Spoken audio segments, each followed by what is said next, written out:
Gotta do it again. This motherfucker done hung up on me again. I don't know what it is, but to start it all over, that damn Food Chronicles. Everything that's done on this channel is 100% fiction. Damn Fool is a fictional character that's speaking things from his point of view. And so with that being said, let's start over. Let's pick up where we left off. I don't know what actually is going on. I just know the results. And being that I'm doing everything positive and I'm trying to stay out the light, I don't want to be the conspiracy guy. I don't want to be the guy that make excuses for everything.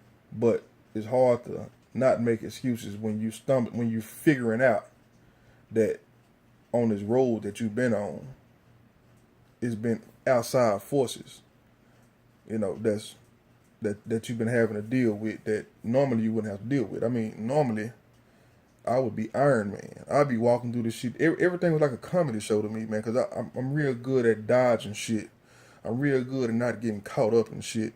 I mean, the real truth. I'm not a gang banger, you know what I'm saying? And in a lot of cases, I could be better off in those situations because, you would have people to hold you down. You would have an image to uphold or whatever, something to kind of adhere to, a goal or what have you. My goals always have been to reach a certain level of success and get to a point to where you're really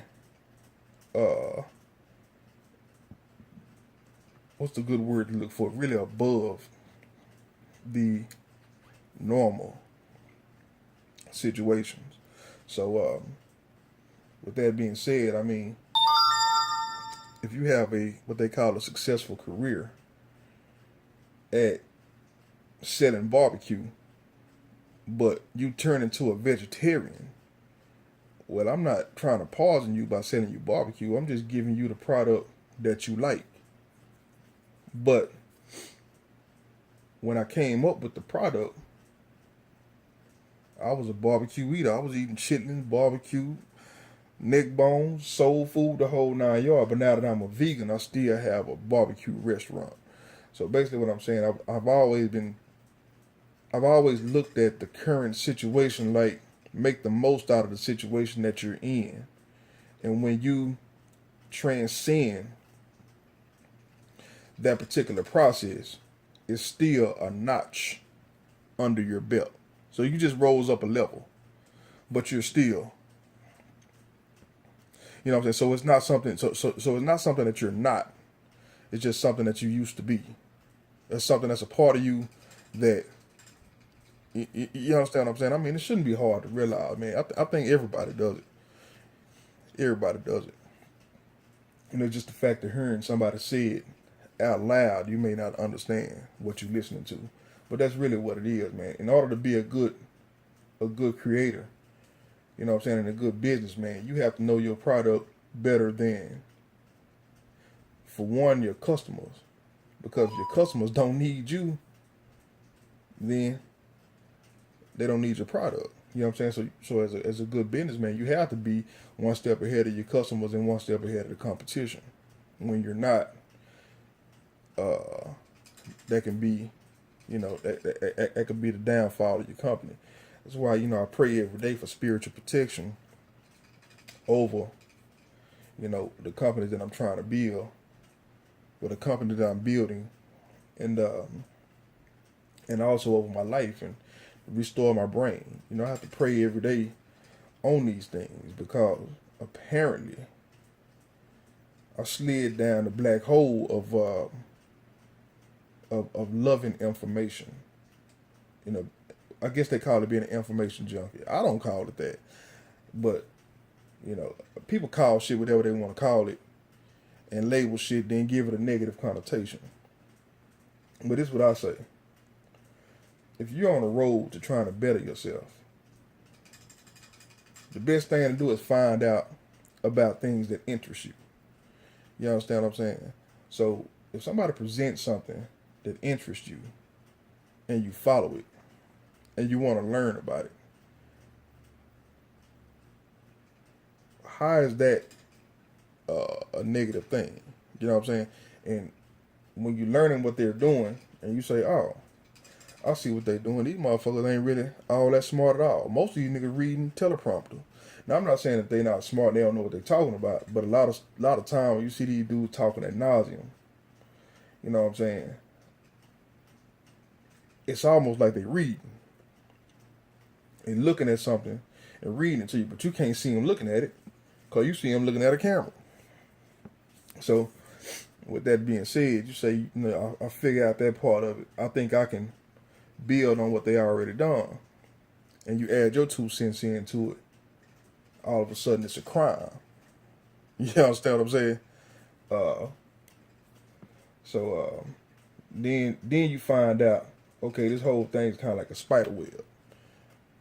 I think I'm tangled in the spider web, and I think I'm being prosecuted because I allowed myself to be tangled into the web, which the web is the same thing as entertainment. So the same way you will watch Empire is the same way I probably would watch a lecture of somebody who, you know, may not have Christian beliefs, but a lot of what they say is real and relevant and could also be decoded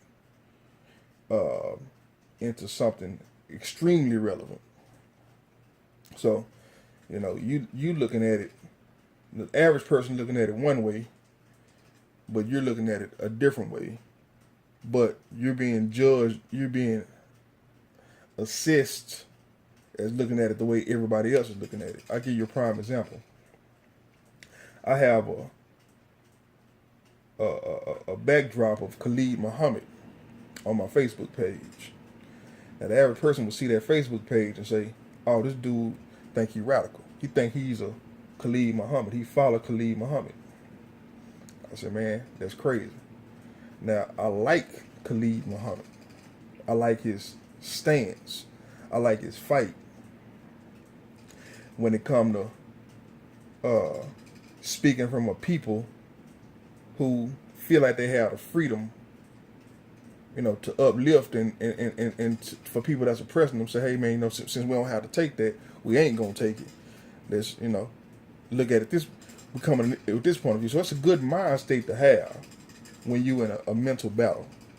When you're talking about race warring and fighting and killing and digging up and killing again, hey, man, you know, that's a little extreme, brother, but, you know, go ahead and talk your shit. It's a little extreme, but talk your shit. Well, when you look at my Facebook page and you see the picture of Khalid Muhammad, you don't look at the men in the background holding the gun. And you also don't look at the fact that I did have a podcast I was working on a radio show. And you don't see him sitting up at the podium, you know, with his mouth closed. He hadn't opened his mouth, but he's protected by soldiers of his choice. Okay, so when you look at that and you say, hey, man, here come a dude finna speak his mouth, speak his mind, and he got his angels, he got his protection behind it before he speak. Most people don't see that aspect in it. And since I never got to flourish in the podcast world, or even break past a certain point to just do something that I'm proud of, I couldn't really get to a topic. And once again, the blockage came back.